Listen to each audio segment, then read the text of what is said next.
دیکھیے جو موت کی جو فکر ہے نا، یہ علماء نے کہا کہ کچھ اس انداز کی فکر ہونی چاہیے جس طریقے سے کوئی مسافر سفر میں منزل پر پہنچنے کی فکر کرتا ہے۔ جس وقت آپ ایروپلین کے اندر بیٹھی ہوتی ہیں، جہاز میں یا ٹرین کے اندر بیٹھی ہوئی ہوتی ہیں، ایک شہر سے دوسرے شہر بس میں جا رہی ہوتی ہیں، تو تمام مسافروں کے دماغ میں فقط اور فقط جو ہدف ہوتا ہے وہ اپنی منزل پر پہنچنا ہوتا ہے۔ اس کے علاوہ ادھر ادھر کی کوئی بھی فکریں ان مسافروں کے دل و دماغ میں نہیں ہوتی۔ تو بس اسی اعتبار سے دوست یعنی جو مکمل طور پر صرف یعنی اور تمام چیزیں جتنے بھی عام دنیاوی امور ہیں ان کو انسان اپنے دماغ سے مکمل طور پر نکالے یا اس کو کم کرے، اور موت کے فکر کو زیادہ راسخ کرنے کی کوشش کرے۔ تو ایک تو طریقہ یہ ہے کہ اس انداز سے موت کو یاد کرنا ہے کہ بالکل سیریسلی جس طریقے سے موت کو، جس طریقے سے مسافر منزل پر پہنچنے کی فکر کرتا ہے، وہ ادھر ادھر کے مناظر دیکھ تو رہا ہوتا ہے لیکن سب کے دماغ میں ہوتا یہ ہے کہ ہمیں صرف منزل پر پہنچنا ہے۔ اچھا، اس کے اندر موت کی یاد کا ایک طریقہ یہ بھی علماء نے لکھا ہے، خاص طور پر جو شہید دست غیب شیرازی ہیں، فرماتے ہیں کہ جس طریقے سے آپ جو موت کی یاد کو اپنے دماغ میں لے کر آ سکتی ہیں، وہ یہ اپنے دوستوں کی، پڑوسیوں کی، رشتہ داروں کی موت کو آپ اکثر یاد کریں۔ دوست، اقارب، اعزاء، رشتہ دار، کتنے ایسے افراد ہیں جو اس دنیا سے جا چکے ہیں، ان کو آپ اکثر سوچا کریں کہ دیکھیے ہمارے ساتھ کس طرح سے یہ اٹھتے بیٹھتے تھے، ان کی صورتیں، ان کے عہدے اور ان کے ان دنیاوی حالات کو آپ یاد کریں کہ کس طرح سے وہ جو کتنے خوبصورت مثلاً وہ چہرے تھے کہ جو پیوندے خاک ہو گئے، وہ خواتین کے جو مختلف لباسوں کے ذریعے اپنے جسمانی اعضاء کو نمایاں کرتی تھیں، آج وہ سارے کے سارے متفرق ہو گئے قبر کے اندر۔ کتنی ہی عورتیں ہیں جو بیوہ ہو گئی ہیں، کتنے بچے ہیں کہ جو یتیم ہو گئے، ان مرنے والوں کے جو مال ہیں اس میں غنی غور و فکر کریں وہ کس طرح سے دوسروں کے قبضے میں چلے گئے۔ ان کی جتنی بیٹھکیں تھیں وہ سب ویران ہو گئی، جتنا ان کا دنیاوی کر و فر تھا وہاں پر اب صرف اور صرف قبر کا اندھیرا ہے۔ جو بہت ہنسا اور بولا کرتے تھے، کیڑوں نے ان کی زبان کھا لی، خاک نے ان کے دانت چاٹ لیے، جو ایسی پلاننگ کیا کرتے تھے کہ 20-20 سال تک کچھ نہ کرنا پڑے، اور پتہ یہ چلا کہ ان کی موت میں فقط 1 مہینہ باقی تھا اور اچانک پھر ان کو موت آ گئی۔ تو ان تمام چیزوں کی کتنے ہی ہمارے رشتہ دار ہیں، دوست ہیں، احباب ہیں، پڑوسی ہیں، رشتہ دار ہیں، ان کی موت کو آپ یاد کریں کہ کس انداز سے وہ لوگ زندگی گزارا کرتے تھے اور آج وہ سب کہاں چلے گئے۔ یہ ایک طریقہ ہے موت کو یاد کرنے کا۔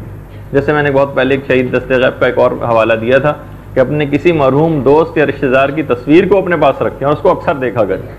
اس سے بھی بہت ایک آپ کے دماغ میں آئے گا کہ دیکھیے کل تک یہ سب لوگ چلتے پھرتے تھے ہمارے ساتھ اور آج نہیں۔ دوسرا یا تیسرا طریقہ یہ ہوا موت کی یاد کا کہ قبرستانوں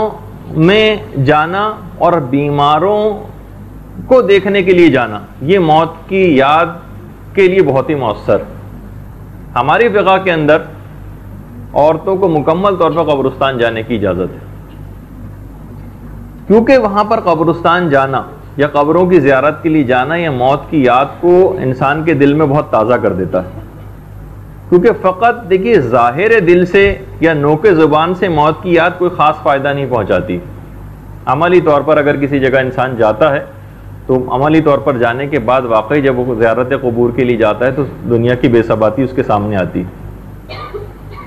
تو بہرحال قبرستان جانا یا مریضوں کی عیادت کے لیے جانا، اس سے بھی کبھی ہاسپٹل آپ کو جانا پڑ جائے، وہاں پہ اکثر مریضوں کی آپ حالت ذات دیکھیں، انسان کا دل نرم ہوتا ہے۔ اگلا طریقہ علماء نے موت کی یاد کا یہ بتایا کہ جب بھی کبھی کسی دنیاوی بات پر آپ کا دل بہت خوش ہونے لگے، اپنے گھر کو دیکھ کر دل خوش ہونے لگے، اپنی گاڑی کو دیکھ کر دل خوش ہونے لگے، شادی کسی اچھی جگہ آپ کی ہو گئی وہاں پہ آپ کا دل اس سے خوش ہونے لگے، کوئی عہدہ اچھا مل گیا اس سے دل خوش ہونے لگے، پیسہ ہمارے پاس زیادہ آ گیا اس سے دل خوش ہونے لگے، فوراً دماغ میں یہ لے کر آئیں کہ چاہے کچھ نعمت کوئی آپ کو کیوں نہ مل جائے، بالآخر اس کو چھوڑ کر جانا ضرور ہے۔ ایک عالم کا جب گھر بن کے تیار ہوا تو وہ بہت زیادہ روئے، ایک آیات میں ملتا، اور کہا کہ بخدا اگر موت نہ ہوتی تو تجھے میں دیکھ کر ضرور خوش ہوتا، اور اگر قبر کی تنگی نہ ہوتی تو تیری کشادگی سے ضرور میں اپنے دل کو ٹھنڈا کرتا۔ ہمیشہ انسان جتنی بھی دنیاوی نعمتیں ہیں ان سے بھی موت کو یاد کرنے کی کوشش کرے۔ اسامہ کی جب رسول کو اطلاع ملی کہ انہوں نے کنیز کو اس طرح سے ادھار، 1 مہینے کے ادھار کے اوپر لیا ہے، رسول کو اطلاع ملی تو رسول نے یہ فرمایا تھا کہ اسامہ طول عمل رکھتا ہے، اور فرمایا کہ کیا یہ تعجب کی بات نہیں کہ اسامہ نے 1 مہینے کے وعدے پر اسے خریدا ہے، یعنی کیسے اس نے وعدہ کر لیا۔ اور فرماتے ہیں کہ ذات اقدس کی قسم، یعنی جو مفہوم ہے رسول کی روایت کا، کہ میں نے دونوں آنکھیں کبھی اس امید پر نہیں کھولی کہ میں نے گمان کیا ہو کہ ان آنکھوں کو جھپکنے سے پہلے یا بند کرنے سے پہلے میری روح قبض نہ ہو جائے، اور میں نے کبھی اس امید پر آنکھوں کو اوپر نہیں کیا ہے کہ ان کو جان نکلنے سے پہلے میں ان کے نیچے ہونے کا گمان کیا ہو۔ رسول کا میں نے کوئی لقمہ ایسا نہیں کھایا ہے کہ گمان کیا ہو کہ اس کو نگلنے سے پہلے مجھے موت آ سکتی ہے۔ اکثر روایت کے اندر ملتا ہے کہ پیغمبر اسلام جب کبھی پانی سے دور ہوتے تھے ذرا، تب بھی وہ فوراً تیمم کر لیا کرتے تھے کہ نہ معلوم میں پانی تک پہنچ پاؤں یا نہ پہنچ پاؤں۔ اور یہ بھی پیغمبر اسلام فرماتے تھے کہ ہر شخص کے گرد 99 موتیں رہتی ہیں، اور اگر ان 99 موتوں سے بچتا رہے تو وہ بڑھاپے میں جا پڑتا۔ اور وہ جو ابن مسعود جو ایک صحابی رسول ہیں، ان کا بھی یہ جملہ ہے کہ انسان کے گرد موت پھن اٹھائے کھڑی ہوئی ہے، ایک اگر ڈسنا بھول جائے سانپوں کی صورت میں تو دوسرا ڈس لے گا، اور اگر بچ گیا تو وہ بڑھاپا پھن پھیلائے کھڑا ہوا ہے، اس میں جا پڑے گا۔ اور طول عمر، درازی امید، یہ بڑھاپے کے اندر سب سے زیادہ ہوتی ہے۔ اس کہا جاتا ہے کہ بڑھاپے میں انسان زیادہ حریص ہو جاتا ہے، اپنی عمر کے حوالے سے بھی اور دنیاوی جاہ و حشم کے اعتبار سے بھی۔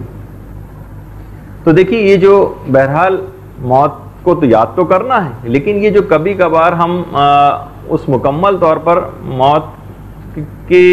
ذکر کو اپنے دماغ میں ہر وقت کامل نہیں رکھ پاتے، تو یہ بھی بعض اوقات نعمت خداوندی شمار ہوتا ہے۔ دیکھیے اگر کسی شخص کو اپنی موت کا علم ہوتا تو یقین کیجئے کہ وہ پاگل ہو جاتا۔ اگر یہ غفلت نہ ہوتی موت سے تو نہ تو کوئی کاروبار کرتا، نہ یہ بازار لگتے، نہ عورتیں آپ کو طارق روڈ پہ شاپنگ کرتی نظر آتی، اور نہ لوگ راستہ چلتے۔ یعنی انسان کی حالت کچھ اس انداز کی علماء نے بیان کی ہے کہ جس طریقے سے ٹکٹکی کے اندر کسی کا سر بندھا ہوا ہو اور جلاد تلوار لے کے کھڑا ہوا ہو کہ ادھر حکم ہوگا اور ادھر تلوار چلے گی اور سر قلم ہو جائے گا، تو جس شخص کی گردن کٹنے والی ہو اور موت اس کو آنے والی ہو، کب اس کو سزاوار ہے کہ وہ لذات دنیاوی میں ڈوبا رہے اور تذکرہ موت سے وہ فائدہ نہ اٹھائے۔ بہت سے لوگ ایسے ہیں کہ جو اپنی صحت سے مغالطے میں پڑے ہوئے ہیں، مثلا سوچتے ہیں کہ ابھی تو ہم صحت مند ہیں، بیمار نہیں ہیں، تو یہ بات یاد رکھ لیجئے کتنے ہی لوگ ایسے ہیں کہ جو بغیر بیماری کے اس دنیا سے چلے گئے۔ بہت سے لوگ اپنے جوان ہونے کی وجہ سے موت کو بھلائے ہوئے ہیں۔ دیکھیے کتنے ہی جوان ایسے ہیں کہ جو موت کے منہ میں جا چکے ہیں، بوڑھے تو پھر بھی سب سے کم ہوتے ہیں۔ وہ آپ نے سنا ہے نا کہ جو امام خمینی نے لکھا ہے کہ اگر آپ دیکھیں بڑھاپے کا اگر انتظار کر رہے ہیں توبہ وغیرہ کے لیے، تو دیکھیے بوڑھا جب تک مرتا ہے نا تو ہزاروں نوجوان اور بچے جب تک ہلاک ہو چکے ہوتے ہیں، بڑھاپے تک تو بہت کم لوگ پہنچ پاتے ہیں۔ تو دیکھیے یہ جو ہم اکثر قہقہے لگا رہے ہوتے ہیں، ہم کو پتہ بھی نہیں ہوتا بعض اوقات کہ ہمارا کفن سل کر بازار میں آ چکا ہو، وہ پتھر جس پر ہمارا کتبہ لکھا جانا ہو، کچھ پتہ نہیں کہ وہ مارکیٹ میں آ چکا ہو۔ تو جوان ہیں دیکھیے وہ بڑھاپے کا انتظار کر رہے ہیں، بڑھاپا آتا ہے تو بوڑھا یہ سوچتا ہے کہ میں ابھی یہ کام کر لوں، وہ کام کر لوں، ابھی فلاں کی شادی کر دوں، ابھی فلاں چیز میں ٹال مٹول سے انسان کام لیتا رہتا ہے۔ ایک کام میں گھستا ہے تو 100 دیگر کام اس کے پیچھے لگ جاتے ہیں، اور دن، مہینے، سال، ایک کام کے بعد دوسرا کام، دوسرے کام کے بعد تیسرا کام، اور اس طریقے سے انسان اس کے اندر گرفتار ہوتا چلا جاتا ہے، یہاں تک کہ وقت پورا ہو جاتا ہے، ملک الموت آ جاتا ہے اور اس کے ساتھ اس کو جانا پڑتا ہے۔